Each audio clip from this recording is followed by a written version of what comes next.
and the contentious subject of animal warfare.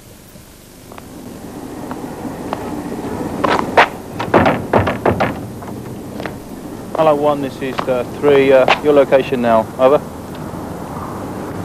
Alpha 112-3, just started external check. This security patrol is looking for incendiary bombs. It's a check they make every 30 minutes, every night.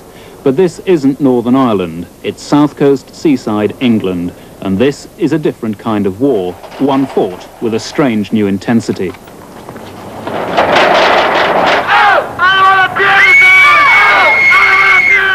These people are marching against their own species, other human beings.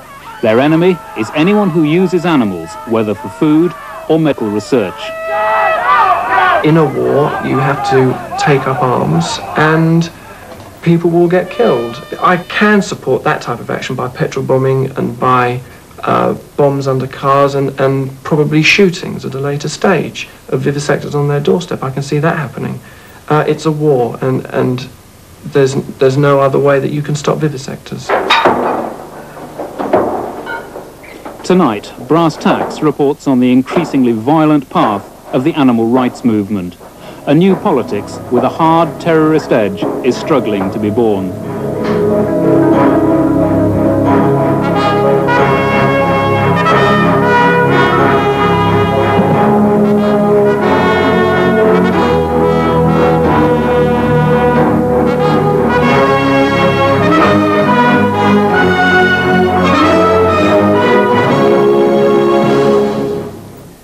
Tonight's Brass Tacks has been in the news even before it's transmitted. The subject of animal rights evokes strong feelings, stronger language, even illegal acts. Some of what you see and hear in tonight's documentary you will find alarming. You will hear people who, in the supposed cause of animal rights, are prepared to go to unacceptable criminal lengths.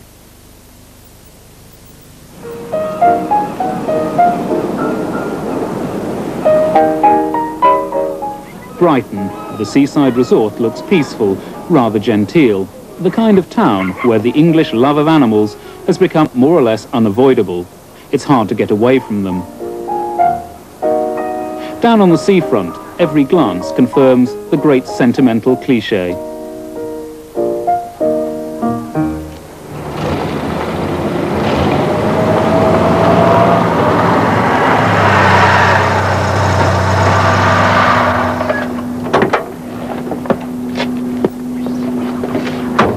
But at night, Brighton is suddenly beginning to look like a city under siege.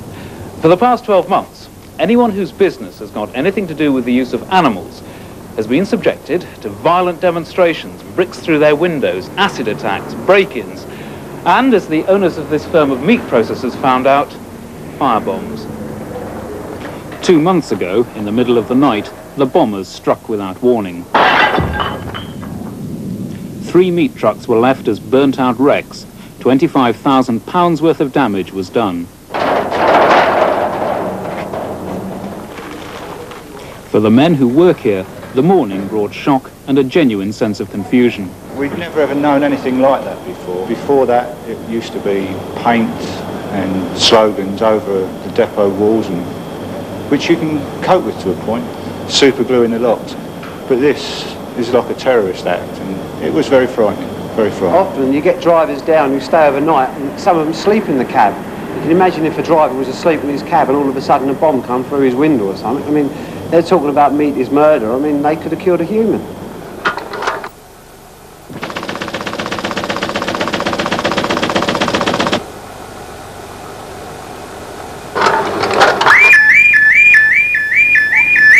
Five miles outside Brighton, this farm is putting its brand new computerized security system to the test.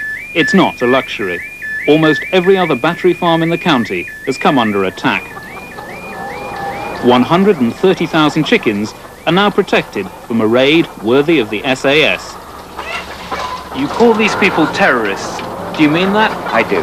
They can really have no other definition would fit the type of activity that they're doing, including explosive devices, intimidation on people, even threats to kill people. These people are seriously intent on damaging both us our livestock and our property.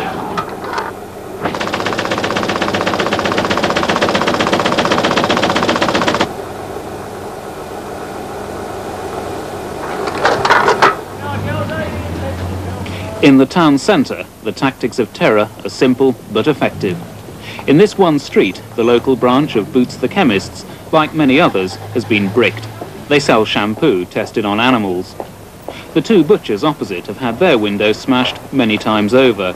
They're angry, but they don't think it's wise to talk in public. Meanwhile, window replacement is now the local growth industry.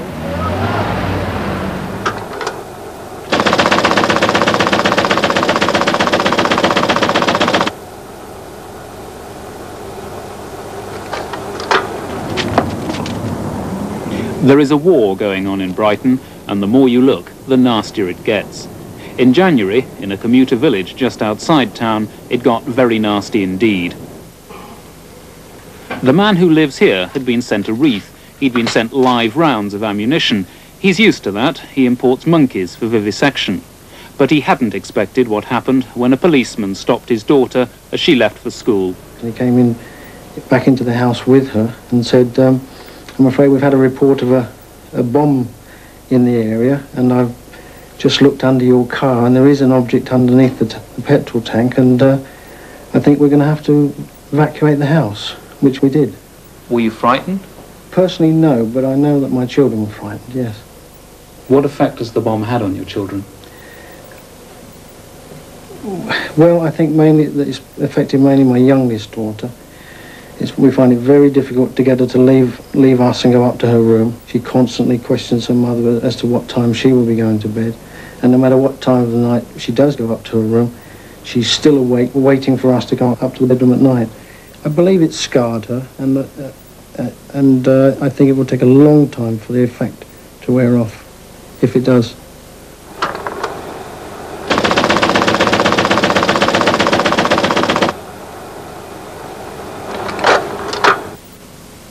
That bomb was one of 16 planted in the last 4 years all over the country, part of a growing national picture of destruction and intimidation.